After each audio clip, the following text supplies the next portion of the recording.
मनुष्य जीवन भर जो भी कर्म करता है, मनुष्य के हर कर्म के पीछे कोई न कोई कारण अवश्य होता है। हर कर्म मनुष्य किसी न किसी कारण के वजह से करता है।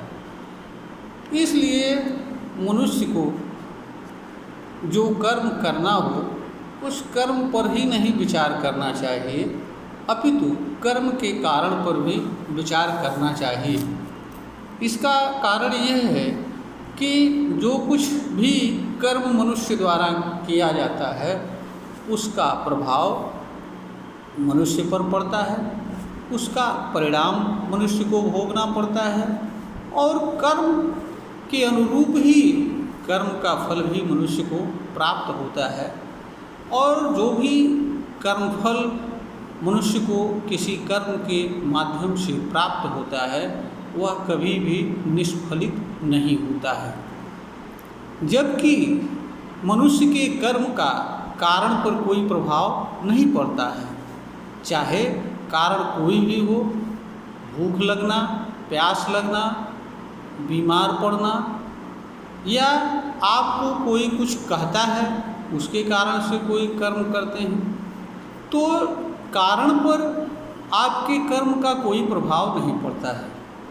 और कारण क्या है, उससे जुड़ा कर्म कौन सा है और कारण से संबंध रखने वाले कर्म का मनुष्य पर क्या प्रभाव पड़ेगा, दूसरों पर क्या प्रभाव पड़ेगा, इन सभी बातों को मनुष्य को कर्म को करने से पूर्व विचार करना चाहिए। यही मनुष्य के लिए समझदारी होता है की बात होती है। कारण अच्छा है, बुरा है, अथवा कारण ऐसा है जिससे जुड़ा कर्म मनुष्य के लिए दुख का कारण बनने वाला है, पीड़ा का कारण बनने वाला है, या उससे जुड़े कर्म को मनुष्य को करना चाहिए अथवा नहीं करना चाहिए, इन सभी बातों पर मनुष्य को विचार करके ही किसी भी कर्म को करना चाहिए। क्योंकि मनुष्य जो कर्म करता है उसकी परिणाम, प्रभाव एवं कर्मफल के अधीन होता है। इससे बचने का कोई साधन किसी मनुष्य के पास नहीं होता है। कर्म पर केवल अधिकार होता है कि मनुष्य जिस कर्म को चाहे उसे कर सकता है, जिस कर्म का चुनाव करना चाहे कर सकता है, जिस कर्म को जिस भाव से चाहे, निष्काम भाव से या कामना से ग्रसित होकर के कोई कर्म करे या अहंकार के अधीन कोई कर्म करे, कर्म की स्वतंत्रता मनुष्य के पास है।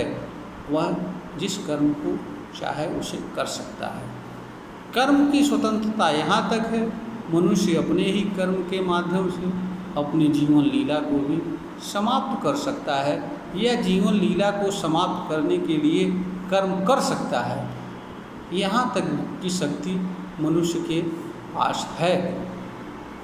लेकिन मनुष्य के पास कर्म के प्रभाव, परिणाम एवं फल से बचने की क्षमता नहीं है। और कोई मनुष्य अपने ही कर्म से पीड़ा सहन करे, दुख सहन करे और दूसरों के पीड़ा एवं दुख का कारण बने, यह किसी भी मनुष्य के लिए किसी भी दशा में उचित नहीं हो सकता है। क्योंकि कोई भी मनुष्य इस धरती पर जन्म एवं जीवन दुख सहने, पीड़ा सहने के लिए नहीं लेता है और ना ही मनुष्य किसी तरह के पाप को भोगने के लिए जन्म लेता है। क्योंकि जन्म प्रकृति के एक क्रिया है जिसके माध्यम से जन्म जैसी चीज़, जीवन जैसी चीज़ यहाँ विद्यमान है और प्राणी जन्म लेते हैं और मृत्यु को प्राप्त करते हैं। यह एक सृजन एवं विनाश का हिस्सा है। तो धरती पर जीवन एवं जन्म यह प्रकृति की स्वाभाविक रूप से होने वाली क्रिया का परिणाम है। इसमें मनुष्य या अन्य प्राणी साधन मात्र होते हैं कि वे जन्म लेते हैं, जीते हैं और मृत्यु को प्राप्त होते हैं। इसमें किसी तरह के पाप या पुण्य जैसी कोई बात नहीं होती है। जहाँ तक मनुष्य की बात है, वह उत्कृष्ट प्राणी है। उसके पास कर्म का चुनाव करने, चुने हुए कर्म को करने की शक्ति प्राप्त होती है और जिस कर्म को चाहे उस भाव से उस कर्म को कर सकता है।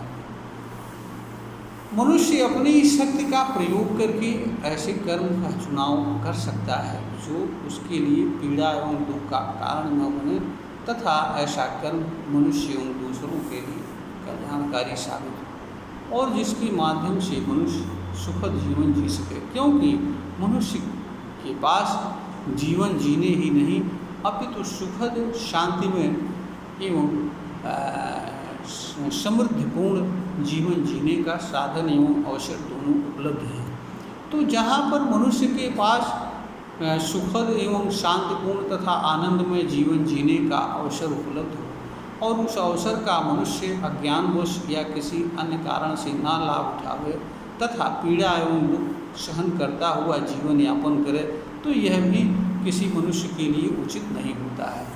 इसलिए मनुष्य को कर्म पर ही नहीं अपितु कर्म के कारण पर भी विचार करना चाहिए और यह जानने का प्रयत्न करना चाहिए कि कारण से संबंध रखने वाले कर्म को करने से मनुष्य पर क्या प्रभाव पड़ेगा, उसका परिणाम क्या होगा, उससे पीड़ा होगी, दुख होगा अथवा उसका जीवन शांतिपूर्ण होगा, सुखद होगा, उससे दूसरों के ऊपर क्या प्रभाव पड़ेगा, आदि सभी चीज़ों पर विचार करके मनुष्य को कर्म का निर्धारण करना चाहिए और इस तरह से निर्धारित कर्म को करते हुए जीवन जीना चाहिए ताकि मनुष्य को जीवन में सुखद जीवन जीने का जो अवसर प्राप्त है उसका लाभ ले सके और उसका लाभ लेते हुए जीवन जिए।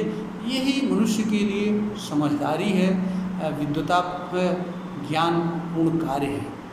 यह वीडियो ज्ञानवर्धन हेतु बनाई गई है, प्रेषित की जा रही है। अगर श्रोता को ज्ञानवर्धन के योग्य प्रतीत हो तो इसे लाइक करें, शेयर करें और सब्सक्राइब करें।